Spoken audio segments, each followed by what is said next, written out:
যে দীর্ঘদিন ধরে বামফ্রন্টের পতন ঘটেছিল, যেভাবে দম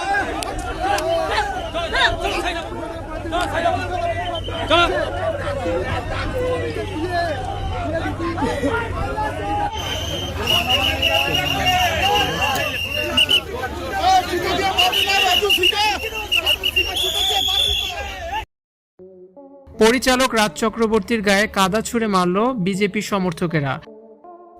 রাজ চক্রবর্তীকে দেখে চোর চোর স্লোগান দিতে থাকে এবং বিশ্রী ভাষায় গালিগালাজ করতে থাকে। নির্বাচনী ফলাফল ঘিরে উত্তপ্ত হয়ে উঠেছে ব্যারাকপুর শিল্পাঞ্চল। ভোট গণনার ট্রেন্ড সামনে আসতেই তৃণমূলের হেভিওয়েট প্রার্থী তথা টলিউড পরিচালক রাজ চক্রবর্তীকে ঘিরে তুমুল উত্তেজনার সৃষ্টি হয়। বিজেপি সমর্থকদের বিক্ষোভ, কাদাছোড়া এবং কুরুচিকর ভাষায় আক্রমণের মুখে পড়ে কার্যত আতঙ্কিত অবস্থায় কেন্দ্র ছাড়তে বাধ্য হন পরিচালক রাজ চক্রবর্তী। পিছিয়েছিলেন ভোট গণনা শুরু থেকে বিপুল ভোটে পিছিয়েছিলেন পরিচালক রাজ চক্রবর্তী।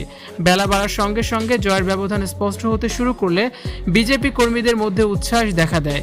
ঠিক সেই সময়ে গণনা কেন্দ্রের বাইরে রাজ চক্রবর্তী বের হলে পরিস্থিতি উত্তপ্ত হয়ে ওঠে। অভিযোগ, সেখানে উপস্থিত বিপুল সংখ্যক বিজেপি সমর্থক রাজকে দেখা মাত্রই চোর চোর স্লোগান দিতে শুরু করে। পরিস্থিতি কেবল এখানেই সীমাবদ্ধ ছিল না।